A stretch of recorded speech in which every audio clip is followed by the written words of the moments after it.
Well, good morning, everybody.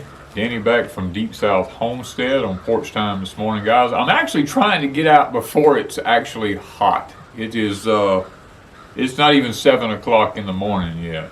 So I'm trying to get up and I'm trying to get out and get this thing done before. Last time the bright sun came in here on me, it actually made me sick. So I'm trying my best to get this done early this morning while the weather is a little bit more comfortable, shall we say. It's in the 70s, but hey, I'll take that over the 80s and 90s any day. So it's cloudy. One and I was sitting there looking at the radar a while ago. It is like 30 minutes west of us. It's just flooding. I mean, it is just training rain. I mean, it's been doing it all night, just sitting there just training rain. We ain't got a drop here. I mean, literally not one drop. It is so dry and dusty here. And it is so frustrating. We're just hoping that today it will rain, or tomorrow. We're just hoping for rain, you know. I'm sitting here under the building where I have my new furnace at. I can't even fire my furnace up and use it and test it or anything. We're under burn bans. If a spark gets out with all this pine straw that's fell on the ground on the property here so bad, if a spark got into it, there'd be no way to control it. I mean, it'd be beyond controlling, and we can't take that kind of risk. So we're just actively waiting, guys, for some cool weather and hopefully some moisture. But, and you hear the crows in the background, they're in pecan trees back there, you know, and I can't be everywhere at once. There, you know, I've taken out as many as I can, and I've tried to do as much as I can, and we're still harvesting pecans. As a matter of fact, a lot of them still haven't fell off the trees. They're still just hanging in the trees, and you can bump the trees. I can take my tractor and reach up and bump the trees, and they just rain down, you know. But if I do that, I don't have time to pick them all up right now. So we're just kind of letting them hang in the trees right now, and the ones that fall are really good pecans. So. But anyway, that's where we're at with that. Mr. Tim's supposed to be here this week with the rest of the stuff to put the syrup mill all together, and let's give it a test turn, see how everything goes on it. We're anxious about that. You saw the smokehouse. We're coming along with the smokehouse real good. We're gonna have it where we can use it here, I hope, before long. May not be finished, but at least I want to have it where I can use it. So. I'm trying to think of, we're in we have a new president now. Whether you like it or not, whether I like it or not, or whether, we have a new president that will be taking office. We can hope for the best, I guess you might say, and pray that things go well. And, the fact that, and this is going to lead up to where I'm going with Porch Time today. It seems like I don't watch TV, so I don't have to worry about TV and commercials and all that stuff, but I do occasionally get a chance to turn the computer on and look at some YouTube to see what's going on.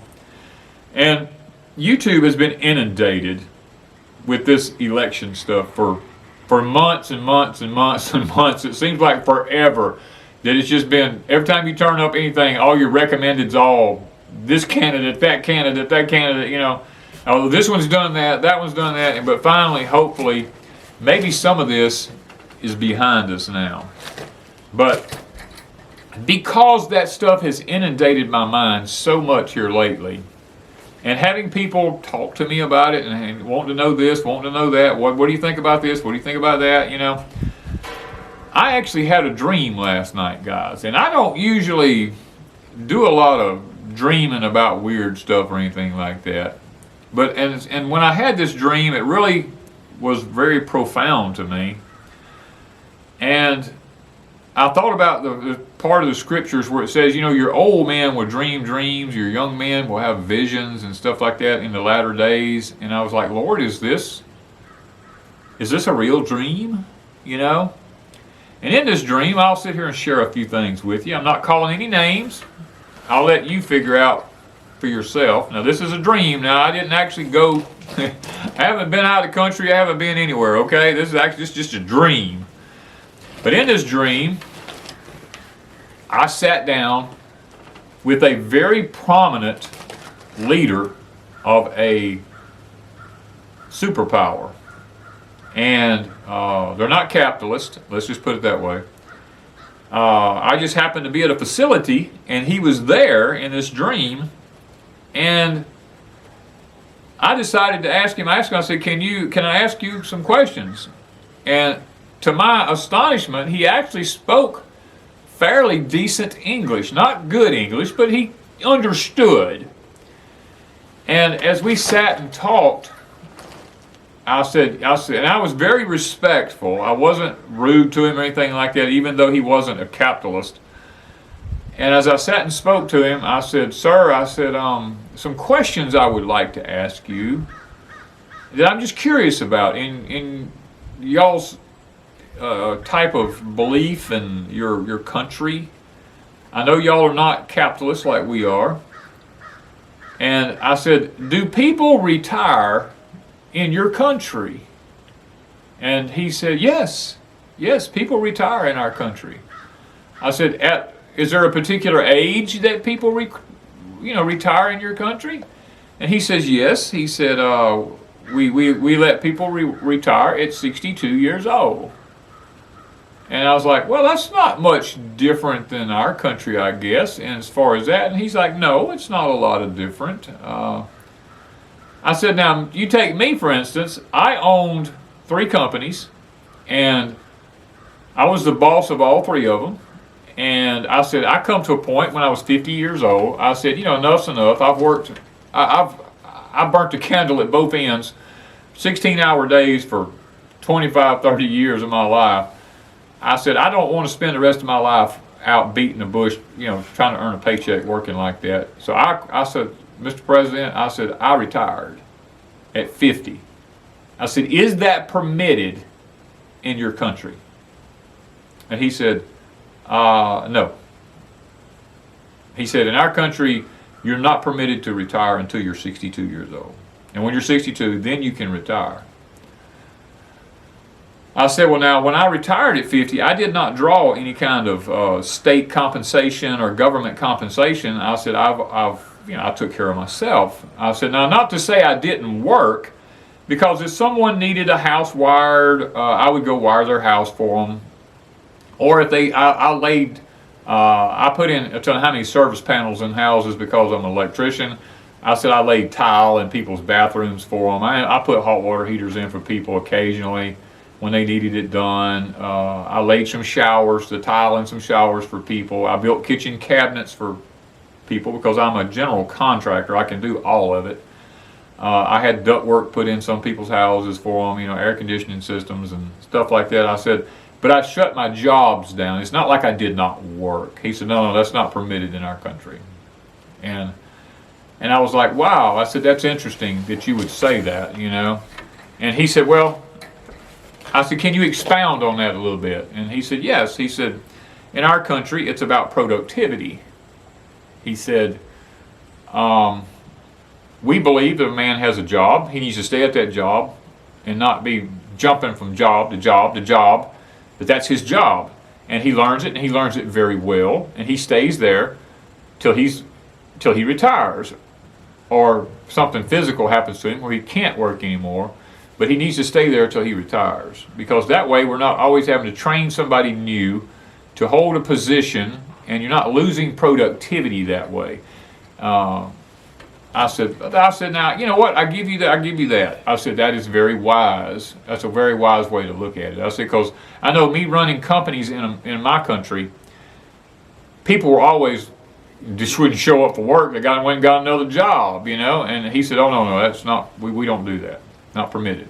And I said, that's not a bad thing. I'm going to say that. Because it really made it hard on me getting to work and somebody didn't show up, and somebody else has got to pull their weight, plus I would have to jump in and pull that weight and not be able to take care of my other jobs that I had going on everywhere. So I thought that was pretty interesting that it was that way. And I said, we talked about manufacturing. I told him, I said, what is manufacturing like in your country? Now, I already knew because I own a Belarus tractor, and I'd already done the research 25 years ago on this tractor.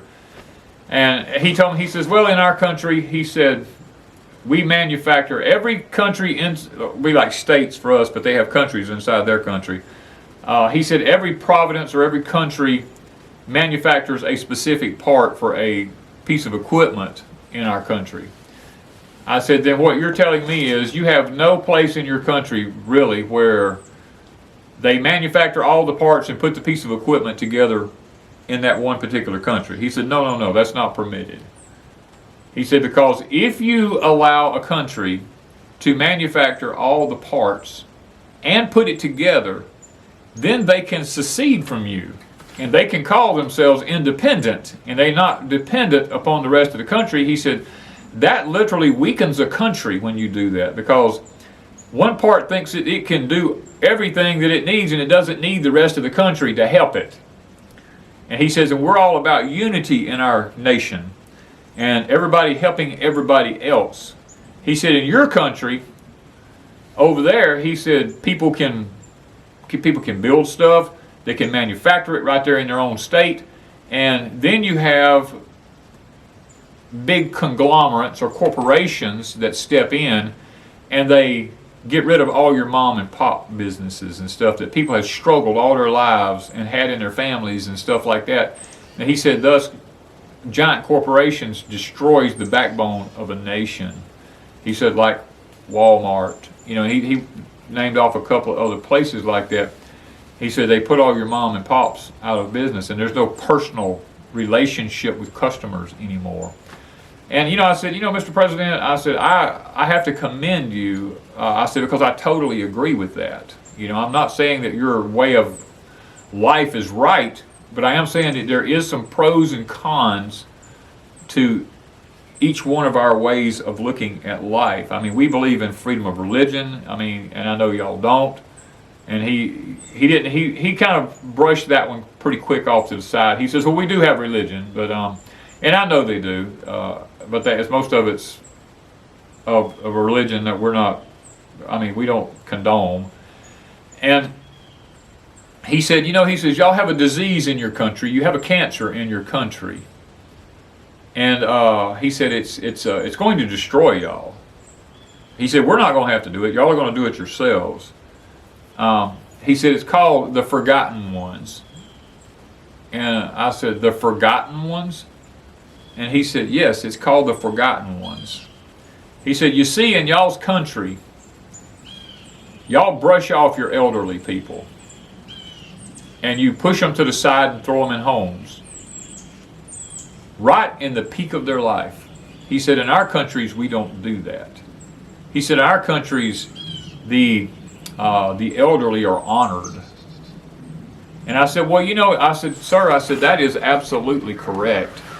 That is correct. I says, and even in the scriptures, and I know you don't follow the scriptures per se like we do, and believe like we do. I said, but in the scriptures, you had your sages, you had your elders, and all. He says, and we have our elders and we have our sages. He said, yes, I totally agree with that. And he said, but where we honor ours and we learn from ours, y'all brush yours off to the side and you push them into a side and y'all just throw them into a home somewhere and they're forgotten. And he says, and that is where ancient knowledge is lost. And then at that point, the dream kind of just faded away and it went away. And I woke up and I began to think about the forgotten ones. And I said, there's a lot of wisdom in that. I have friends, I have family and friends. I have family that lived in Japan for upwards of 17 to 18 years. They've done mission work over there, and they lived in Okinawa, Japan. And on the island of Okinawa in Japan, let's put it that way. And they talked about how much the elders over there are honored by the young people. They sit down and they talk to them, they honor them, they try to learn from them, the wisdom that they have. And then I have friends who have spent time in China, and they talk about in China, like if you're in a grocery line and there's an elderly person in line behind you, you're to get out of the way and let them go first because they're elders. You show respect to your elders. And I thought that was unusual. I said, wow. I said, we just stand in line and say, well, I was here before you were. And over there, they don't do that. They show respect to their elders. And I think about all the different times when you hear, there's a phrase that you hear when an old person dies, you bury a library. Because they take with them tons of knowledge and wisdom. I mean, look at all the ancient, let's just say the pyramids and all the big Stonehenges and all these things, where all these things, that knowledge is gone. It's been destroyed or it's gone. Even in the scriptures, the Lord actually told his people in the beginning to bind it up on your forehead. As a matter of fact, that's where the little square box that the Israelites wore on their forehead that had I think there's a passage in Numbers that they kept on that, where it said to bind this thing up on your forehead, and they passed down knowledge from generation unto generation unto generation, so that they would not forget their heritages. And the problem today is most people today don't understand anything about their heritage. Now they go to, what is this, where they do your family tree and all that kind of stuff. People go back to see, they try to dig up into that and figure out who they were and where they came from and all that kind of stuff, because nobody talks to the old people anymore. And I'll give you, for instance, Wanda was doing my family tree one day, and she was on Ancestry.com looking around, trying to figure out my bloodline, where I came from, who my ancestors were, because Wanda loves digging into that stuff. Me, I never did. I just knew what I was told. And we was at my daddy's house when he was still alive, and we asked my dad, we said, Dad, you know, there was who was your mother and we know Grandma and Grandpa, but who was your grandmother and grandfather? What was their names? And he said, well, there was Lizzie and Sam. Said Sam's real name was Benjamin Franklin. I said, well, and we had already determined that Elizabeth and Sam, or Benjamin Franklin, Sam was his nickname, was already in the bloodline, and he was correct about that. And we also learned, now this is something funny we learned, that people had these different names, like Benjamin Franklin was his real name, but Sam wasn't even really his name. But yet they used the name Sam because when they come around to do censuses, they would count how many people was in the house and who lived there, and that way, because people were so sketchy about the government back then, they would just say, well, Sam lives here, and well, where's Benjamin Franklin? I don't know where Benjamin Franklin is, but Sam lives here now. You know, and they would do stuff like this. And I said, well, Dad, do you have any idea who your great-grandparents were? And he said, no. I said, y'all never talked about, you know, your great-grandpa, your great-grandpa or grandma? He said, no. He said, they didn't do nothing for us. He said, why should we worry about them? Why should we even be concerned about who they were? Because they never done nothing for me or anybody else. I said, Dad, that's awful selfish. And he said, well, it's the truth. He said, I ain't worried about nobody who ain't do nothing to help me or benefit me in my life. And I said, Dad, I'm really surprised that you're that selfish.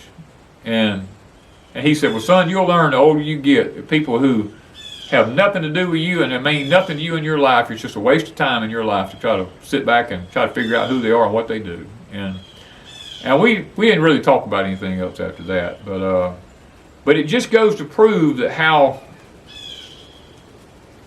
family trees get lost because people have that kind of attitude.